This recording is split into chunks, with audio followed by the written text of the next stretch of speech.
व्यवसाय करताना असा करायचा की कस्टमरला क्लिअर झालं पाहिजे की यांच्याकडे गेल्यावर आपलं काम 100% होणार, ते पण चांगल्या क्वालिटीत.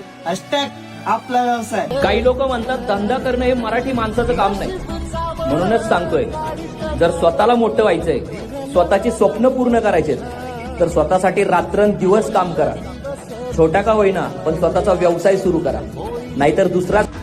कसं ना शेठ, जसं लोक म्हणतात ना मेल्याशिवाय स्वर्ग दिसत नाही, तसंच मी सुद्धा म्हणतो की कष्ट केल्याशिवाय यश दिसत नाही. #उद्योजक. निर्णय घे.